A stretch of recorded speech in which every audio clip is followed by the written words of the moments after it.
We're here at Moak Lake waterfall, and it like overflows like up there, and then there's a big ice wall here. Hopefully I don't fall through. Oh yeah, so there was an ice cave here before too, made from just ice.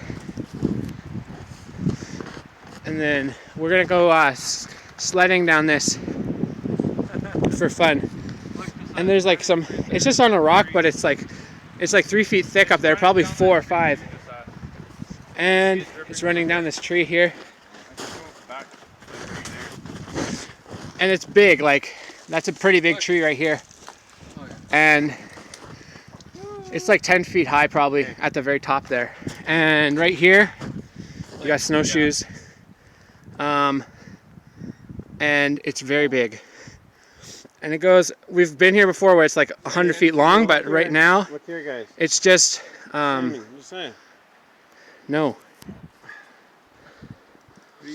And it goes all the way down there.